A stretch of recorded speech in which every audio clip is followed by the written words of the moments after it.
Bonjour et bienvenue dans la chaîne Mathématiques Sens. Aujourd'hui, je vais vous présenter et expliquer dans la vidéo, qui est une vidéo expérience, donc vidéo spéciale, sur comment fabriquer du slime soi-même, maison, sans justement à mettre 15-20 € à en acheter quoi. Bon, mais je vous avoue que les ingrédients ne coûtent pas non plus 10 centimes. Faut quand même une petite dépense. Bon, alors, oui voilà, faut quand même avoir 10 € effectivement pour le faire. Ok, mais voilà. Donc je vais vous présenter d'abord dans un premier cas les ingrédients. Après je vais vous présenter mes deux slimes, enfin mes trois slimes plutôt, qui sont ici. Et après on va essayer d'en fabriquer un maison. Donc alors présentation de tout simplement du matériel qu'il faudra avoir pour faire du slime. Bon déjà il faut de quoi mélanger, hein. Donc un outil qui nous permet de mélanger. De quoi prélever, hein, parce que bon, si tu aimes bien prélever avec tes doigts, tant mieux, hein, mais bon, si tu n'aimes pas trop prélever avec tes doigts, il faut de quoi prélever. Bon, moi je me suis, donc après vu que, moi je me suis muni personnellement d'un récipient, ok, et d'un autre récipient rempli de colle, ok, de la colle d'ailleurs Cléopâtre, ok, comme tu pourras le remarquer. Derrière, comme tu peux le constater, voilà, derrière, comme tu pourras le constater, le beau borax. Et ensuite, tout simplement, des tubes à essai où sont rangés les colorants. Ok, il y en a trois types. Le jaune, ok, le jaune, qui est d'ailleurs presque fini. Le vert et le rouge rosé. Bon, nous, dans notre vidéo, on va faire plutôt rouge rosé parce que bon, comme tu pourras le constater, il y a beaucoup plus de slime vert. Ok, ou vert jaune. Donc un peu de rouge rosé changera l'affaire. Bon, alors un slime, qu'est-ce que c'est? Ça ressemble à ça, c'est une pâte visqueuse, ok, qui d'ailleurs ne colle pas au doigt, comme tu pourras le remarquer, hein. Ça colle pas au doigt, tu vois, hein. Bon, ça attache quand même légèrement au doigt, mais ça colle. Mais un bon slime normalement ne colle pas au doigt.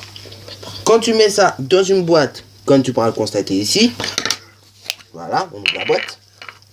Tu mets juste un doigt dedans et ça te fait quoi? Bon, ça te fait un petit bruit comme de la pâte à poutre justement. Voilà, bon. Voilà, ça fait des petits bruits, hein. C'est marrant. Voilà, comme la pâte à poutre que tu remarqueras. D'ailleurs, le slime, c'est aussi une forme de pâte à poutre, ok? Et donc voilà, ça ne colle pas. Et aussi, quand tu le prends tranquillement, ça s'étire tranquillement. Mais en même temps, si tu le prends brusquement, ok, comme ceci, on va faire une petite manipulation.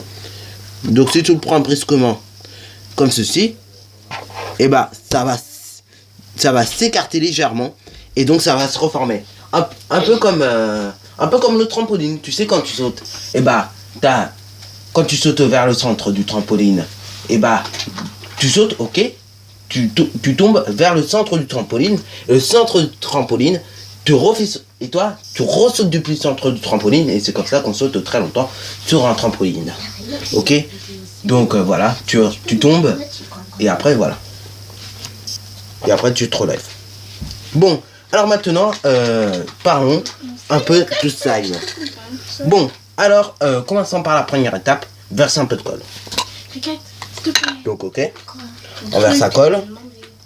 Bon, moi je vais mettre tout ce qui me reste, hein. Voilà, ça va être sympa pour en faire une bonne quantité importante. Bon, voilà, ça voilà, j'ai versé la colle. Maintenant je vais prendre le borax, ok. Voilà le borax, je vais mettre quelques gouttes de borax, bon, 2-3 gouttes, ok. Bon, tout dépend de la quantité que tu as mis de colle.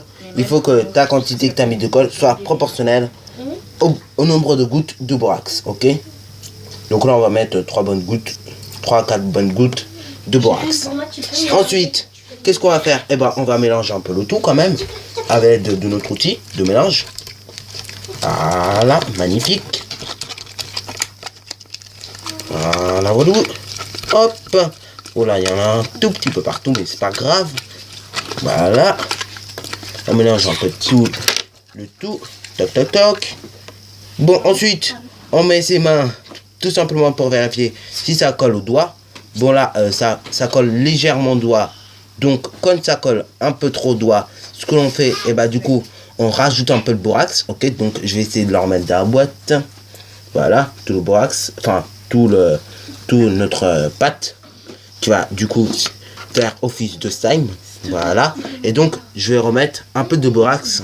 Donc 1 ou 2 gouttes de borax vont suffire. Ok, le colorant, je vous conseille plutôt de, enfin bon, si c'est un colorant fabriqué comme moi, et d'ailleurs, et bah je te conseille plutôt de le mettre à la fin. Ok, donc voilà, pour une simple raison que voilà, ça, pour ne pas mélanger tous les liquides. Donc voilà, voilà, pareil, tu mélanges,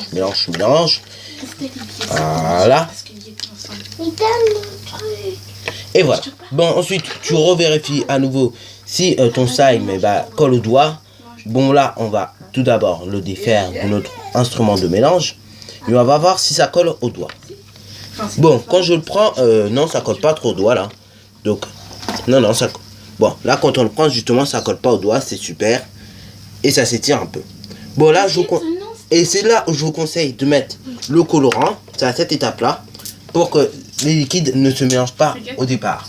Là, ils vont se mélanger. Alors, c'est pour ça que je te conseille, du coup, le colorant maintenant. Bon, alors moi, je prends le colorant rouge rosé. Mais toi, tu peux prendre un autre colorant, ok, du style bleu.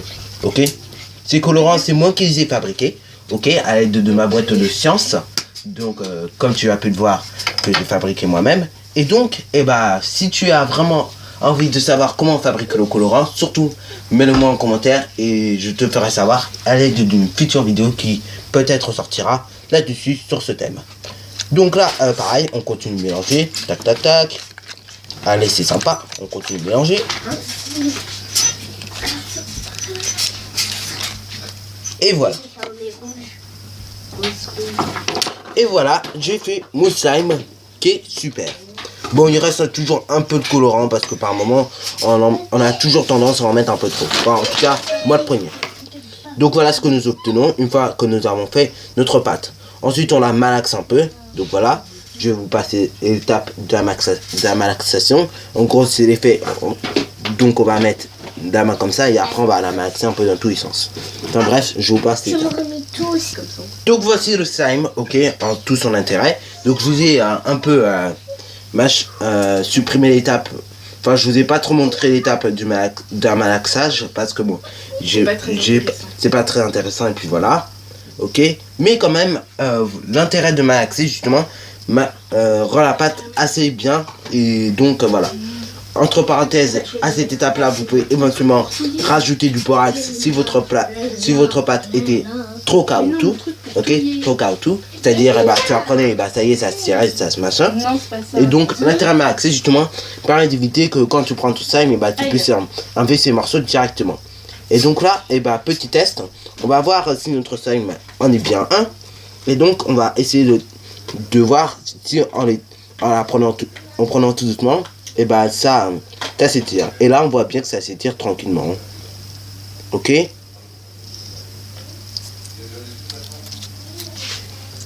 Et ensuite, si je frappe normalement sur le slime, normalement, ça va s'écarter et ça va se reformer automatiquement, comme avec l'histoire du trampoline. Bon, ça s'est un peu cassé, mais c'est pas trop grave, ok. Voilà l'intérêt justement de bien malaxer la pâte, encore une fois. Voilà, normalement, quand je tape là, ça se reforme, ok. Donc voilà, c'est déjà la fin de cette vidéo. Alors si tu as bien aimé, n'hésite pas à liker, à commenter.